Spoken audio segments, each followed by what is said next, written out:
خداوند یسوع مسیح کے مقدس جلالی اور فتح مند نام میں آپ سب کو سلام۔ میرا نام پاسٹر بی ایم جارج ہے اور میرا تعلق کراچی سے ہے، اور ہمارے چرچ کا نام Grace of Christ Pentecostal Church and Ministries ہے۔ میں اپنے چرچ کا فاؤنڈر اور چیئرمین ہوں۔ خدا باپ کا شکر ادا کرتا ہوں جوشوا ٹی وی کے لیے اور اپنے ہم خدمت بھائی خداوند کے عظیم خادم ریورنڈ ڈاکٹر طارق جان صاحب کے لیے، جنہوں نے مجھے کلام کی خدمت کا موقع دیا ہے۔ میرے عزیزو، آئے ہم خدا کے زندگی بخش کلام میں سے دیکھتے ہیں۔ آج ہم خدا کے زندگی بخش کلام میں سے دیکھیں گے امثال پرانے عہد نامہ میں، جو کہ خداوند کے بندہ بزرگ سلیمان کی معرفت یہ کلام لکھا گیا روح القدس کی تحریک سے۔ امثال 16واں باب اور اس کی 20ویں آیت سے ہم پڑھیں گے۔ خدا کے کلام میں یوں لکھا ہے، جو کلام پر توجہ کرتا ہے بھلائی دیکھے گا، اور جس کا توکل خداوند پر ہے مبارک ہے۔ خداوند اس کلام کے پڑھے اور سنے جانے کے وسیلہ سے ہم سب کو برکت بخشے۔ میرے عزیزو، ہم نے جو خدا کے کلام میں سے سنا ہے، آج ہم بات کریں گے کہ کلام پر توجہ کرنا۔ خدا کا کلام ہمیں بتاتا ہے، زبور میں لکھا ہے کہ خدا نے اپنے ہر ایک نام سے زیادہ اپنے کلام کو عظمت دی ہے۔ کلام کو عظمت دینا، کلام کا لحاظ کرنا، کلام پر توجہ کرنا، یہ آج ہر انسان کی ضرورت ہے۔ اور میں یہ جانتا ہوں کہ جو خدا کے کلام پر توجہ کرتے ہیں، جو خدا کے کلام کو اپنی زندگی میں رکھتے ہیں، جو خدا کے کلام کا لحاظ کرتے ہیں، وہی اپنی زندگی میں برکت پاتے ہیں۔ اسی لیے کلام فرماتا ہے کہ جو کلام پر توجہ کرتا ہے بھلائی دیکھے گا۔ اس کا مطلب یہ ہے کہ جو خدا کے کلام کو اپنی زندگی میں رکھتا ہے وہ بھلائی دیکھے گا۔ خدا کا کلام تمام بنی نوع انسان کے لیے بھلائی پیدا کرتا ہے۔ کلام جو ہے اس میں قدرت ہے، کلام کے اندر جو ہے شفا ہے، کلام کے اندر ہی ہمارے تمام مسائل کا حل ہے۔ اس لیے ضرورت ہے کہ ہم خدا کے کلام پر توجہ کریں۔ اور پھر جب ہم نیچے کا حصہ پڑھتے ہیں تو لکھا، جس کا توکل خداوند پر ہے وہ مبارک ہے۔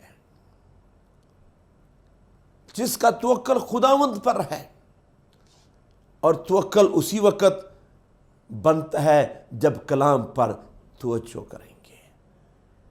ایمان اسی وقت بڑھتا ہے جب ہم خدا کے کلام پر توجہ کریں گے۔ رومیو کے خط میں لکھا ہے، ایمان سننے سے پیدا ہوتا ہے اور سننا مسیح کے کلام سے۔ اور پھر یوحنا کے انجیل میں لکھا ہے کہ ابتدا میں کلام تھا، کلام خدا کے ساتھ تھا اور کلام ہی خود خدا۔ کلام جو ہے وہ خدا ہے۔ کلمہ وجود میں آیا، ابتدا میں کلمہ تھا، کلمہ وجود میں آیا، کلمے کے وسیلہ سے سب کچھ وجود میں آیا۔ اس لیے ہمیں کلام پر توجہ کرنے کی ضرورت ہے۔ اگر ہم چاہتے ہیں کہ ہماری زندگی میں خدا بھلائی پیدا کرے تو میرے عزیزو، جانیں کہ خدا کے کلام کو سنا کریں، اس پر توجہ کیا کریں، خدا کے کلام پر میڈیٹیٹ کیا کریں، تاکہ خدا ہماری زندگی میں بھلائی لائے۔ اسی لیے ہمیں خدا کے کلام پر توجہ کرنے کی ضرورت ہے۔ اور اگر ہم دوسرے سیموئیل میں دیکھیں تو یہاں بھی ایک بڑے کلام کے بارے میں بڑی خوبصورت بات لکھی ہے۔ دوسرا سیموئیل دیکھیں گے اور اس کا 22واں باب اور اس کی 31ویں آیت، تو یہاں خدا کے کلام میں ایک بڑی خوبصورت بات ہمیں ملتی ہے۔ یہاں یوں لکھا ہے، لیکن خدا کی راہ کامل ہے، لیکن خدا کی راہ کامل ہے، خدا کا کلام تایا ہوا ہے، خدا کا کلام تایا ہوا ہے، اور وہ ان سب کی سپر ہے جو اس پر بھروسہ کرتے ہیں۔ ہاللیلویہ! میں اس آیت کو جب پڑھتا ہوں تو میرا دل بڑا شادمان ہو جاتا ہے کہ خداوند کا کلام تایا ہوا ہے۔ ہم پڑھ رہے تھے اب دوسرے سیموئیل میں کہ خداوند کا کلام تایا ہوا ہے، یعنی کہ خدا کا کلام جو ہے وہ آگ کی مانند ہے، اور جو کلام ہے اس میں زندگی ہے، کلام میں شفا ہے، کلام میں زندگی ہے، کلام ہماری سپر ہے۔ سپر کا مطلب ہے ڈھال۔ وہ جو دشمن کے تیر جب آئیں ہماری طرف تو خدا کا کلام ڈھال کی مانند ہے، جو اس پر بھروسہ رکھتے ہیں۔ اس کا مطلب یہ ہے کہ جو اس پر بھروسہ رکھتے ہیں، جن کے اندر خدا کا کلام ہے، کلام میں قدرت ہے، اس لیے ہمیں خدا کے کلام کو اپنی زندگی میں لینا چاہیے، اور جن کی زندگی میں کلام ہے وہ کبھی ناکام نہیں ہوتے۔ خدا کے کلام میں اتنی پاور ہے، جن کے اندر کلام موجود ہے۔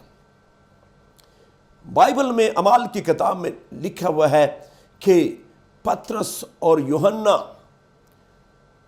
تیسرے پہر ہیکل میں جا رہے ہیں، اور وہاں پہ ایک جنم کا لنگڑا بیٹھا ہوا ہے، اور وہ بھیک مانگتا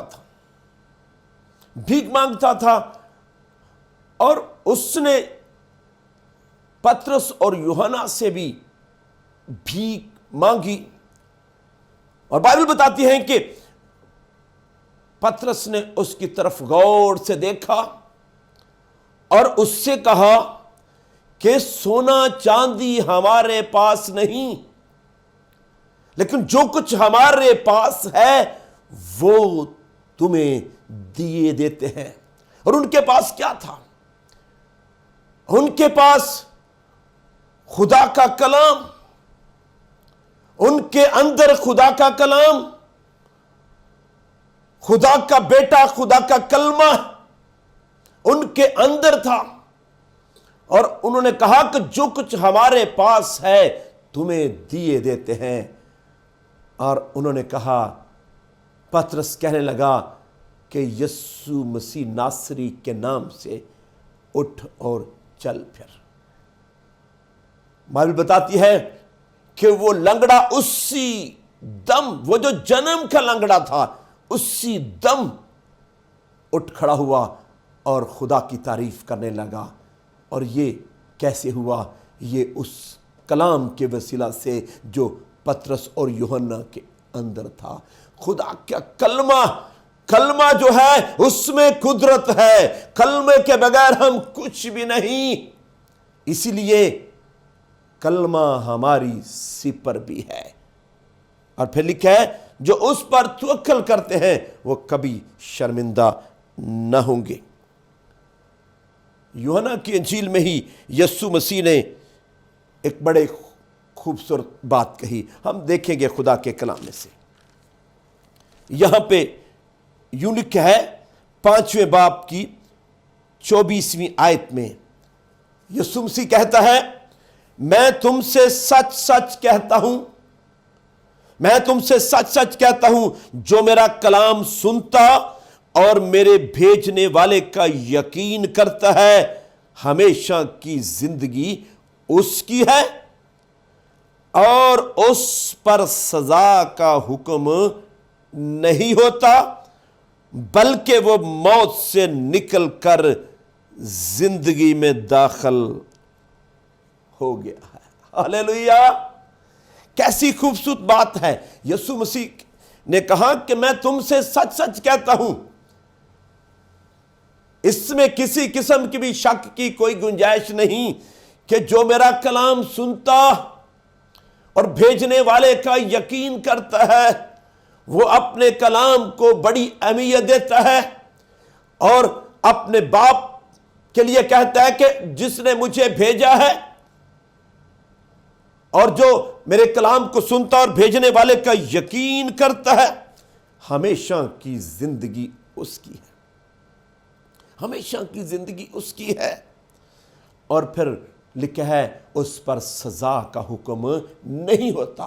آج پوری دنیا میں بہت سے لوگ ہیں وہ سزا سے بچنا چاہتے ہیں، وہ کسی سزا کو قبول نہیں کرتے، وہ کہتے ہیں ہمیں کبھی کوئی سزا نہ ملے۔ وہ آخرت کی عدالت سے بھی بچنا چاہتے ہیں، وہ موت سے بچنا چاہتے ہیں، موت کا خوف ان کی زندگیوں میں طاری ہے۔ لیکن یسوع مسیح خدا کا بیٹا، خدا کا کلمہ جو ہم کلام ہوتا ہے، کہتا ہے کہ جو میرا کلام سنتا میرے بھیجنے والے کا یقین کرتا ہے ہمیشہ کی زندگی اس کی ہے، اس پر سزا کا حکم نہیں ہوتا، بلکہ کیا لکھا ہے؟ بلکہ وہ موت سے نکل کر زندگی میں داخل ہو گیا ہے۔ موت کو تو اس نے صلیب پر شکست دی ہے، لیکن بات یہ ہے کہ جب ہم اس پر ایمان لائیں، اس کے کلام کو زندگی میں رکھیں، پھر نہ موت کا ہم پہ کوئی اثر ہوگا نہ سزا ملے گی۔ ایک دفعہ جو بہت سے شاگرد ہو گئے تو وہ واپس دنیا داری میں جانا شروع ہو گئے، انہوں نے دنیا کو پسند کرنا شروع کیا، چلے گئے۔ اور یسوع مسیح نے جو شاگرد رہ گئے تھے ان سے کہا کہ تم بھی جانا چاہتے ہو تو چلے جاؤ۔ لیکن وہاں پطرس رسول نے ایک بڑی خوبصورت بات کہی اور کہا کہ ہم کہاں جائیں، زندگی کی باتیں تو تیرے پاس ہیں، زندگی کی باتیں تو تیرے کلام میں ہیں۔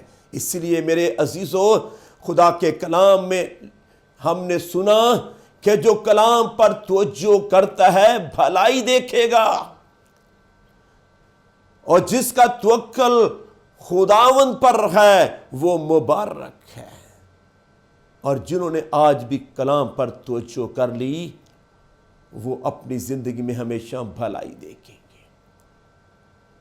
میں نے اپنی زندگی میں یہ ایک بڑا تجربہ کیا ہے، اور جب سے کلام پر توجہ کرنا شروع کی، جب سے کلام کو اپنی زندگی کا حصہ بنا لیا، خدا نے مجھے روحانی اور مالی برکتوں سے مالا مال کر دیا۔ کلام ہی تو سارے مسائل کا حل ہے۔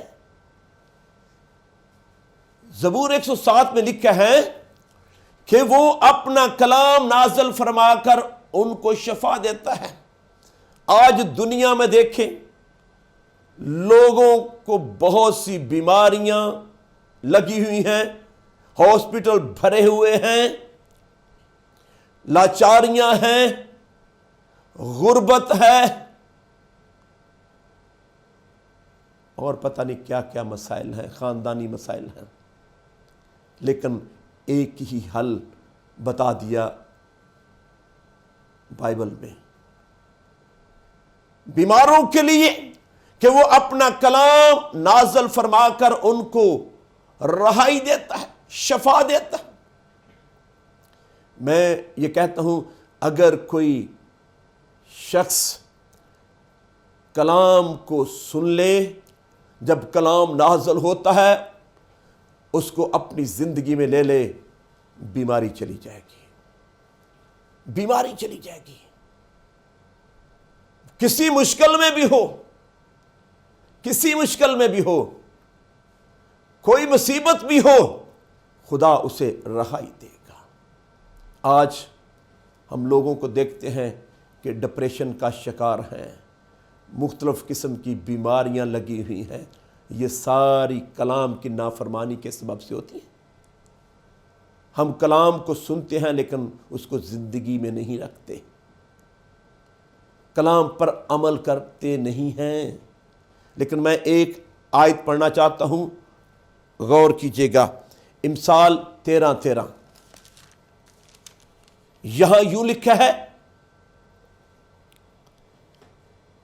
جو کلام کی تحقیر کرتا ہے اپنے آپ پر ہلاکت لاتا ہے، پر جو فرمان سے ڈرتا ہے اجر پائے گا۔ کیوں لوگ مصیبتوں میں پھنسے ہوئے ہیں؟ وجہ یہ ہے کہ کلام کی تحقیر کرتے ہیں، کلام کو رد کرتے ہیں، جبھی وہ مصیبتوں میں پھنسے ہوئے ہیں۔ اور پھر لکھا ہے اپنے آپ پر ہلاکت۔ ہلاکت کا مطلب ہے تباہ ہو جانا، برباد ہو جانا، ختم ہو جانا، ڈسٹرائے ہو جانا۔ ویسے ہر شخص ہلاکت سے بچنا چاہتا ہے، لیکن کلام پر توجہ نہیں کرتا۔ سو بائبل ہمیں بتاتی ہے ہمیں کلام پر توجہ کرنی چاہیے۔ جو کلام پر توجہ کرے، کلام کو اپنی زندگی کا حصہ بنائے، اسے اجر دیا جائے گا۔ جو خدا سے ڈرتا ہے وہ اجر پائے گا۔ اس لیے میرے عزیزوں، آج جتنے لوگ خدا کے کلام پر توجہ کرتے ہیں وہ بھلائی دیکھیں گے۔ جتنے بھی دنیا میں بابرکت لوگ ہیں، انہوں نے کلام پر توجہ کی اور بھلائی دیکھی۔ ان کی زندگی میں خدا کی برکتیں ہیں، ان کی زندگی میں خدا نے عجیب کام کیے، نعمتیں دی ہیں، اس نے روحانی اور مالی برکتیں دی ہیں۔ اس کے پیچھے ایک ہی ریزن ہے کہ انہوں نے کلام پر توجہ کی ہے۔ اگر میں بھی آج خدا کا خادم ہوں تو میں نے ایک دن کلام کو اپنی زندگی کا حصہ بنا لیا اور خدا نے میری زندگی تبدیل کر دی۔ اسی لیے ہمیں خدا کے کلام پر توجہ کرنی ہے۔ چاہتے ہیں کہ ہمارا خاندان خوشحال ہو، چاہتے ہیں کہ ہم خوشحال ہو، ہمارا خاندان بچ جائے، ہمارے آنے والی نسلیں بچ جائیں، تو پھر ہمیں خدا کے کلام پر توجہ کرنا ہے اور اس کو زندگی کا حصہ بنانا ہے۔ سو خداوند آپ کو برکت دے۔ میں آپ کے لیے دعا کرنا چاہتا ہوں۔ آسمانی باپ، تیرا شکر، تیری تعریف، تیری حمد، تیری ستائش کرتا ہوں۔ باپ، میرا دل نہایت شکر گزاری سے بھرا ہے کہ تو اپنے لوگوں کے ساتھ بھلائی کرتا ہے جو تیرے کلام پر توجہ کرتے ہیں۔ خدا باپ، جتنے لوگوں نے آج تیرے کلام کو سنا ہے، آج سے اپنی زندگی میں ہمیشہ تیرے کلام کا لحاظ کرنے والے ہوں، تیرے کلام پر توجہ کرنے والے ہوں، تیرے کلام کو اپنی زندگی کا حصہ بنا لیں، تیرے کلام کو اول درجہ دیں، تاکہ خداوند تو ان کی زندگی سے خداوند تیری قدرت ظاہر ہو، وہ اپنی زندگی میں خداوند بابرکت بن جائیں، ان کے گھرانوں میں برکت آئے، خداوند ان کے بچوں میں برکت آئے اور کسی چیز کی کمی نہ ہو۔ خدا باپ، میں تیرا خادم ہوتے ہوئے جوشوا ٹی وی کے لیے شکر گزاری کرتا ہوں، تیرے خادم کے لیے، ریورنڈ ڈاکٹر طارق جان کے لیے، ان کی کلیسیا کے لیے برکت کی دعا کرتا ہوں۔ میری دعا ہے یہ ٹی وی خداوند پوری دنیا میں خداوند دیکھا جائے اور لوگ کلام کے وسیلہ سے اور اس ٹی وی کے جو پروگرامز آتے ہیں پرستش کے وسیلہ سے، کلام کے وسیلہ سے برکت پانے والے ہوں اور تجھے جلال ملے۔ تیرا شکر، تعریف، تیری حمد، تیری ستائش کرتا ہوں یسوع مسیح ناصری کے نام۔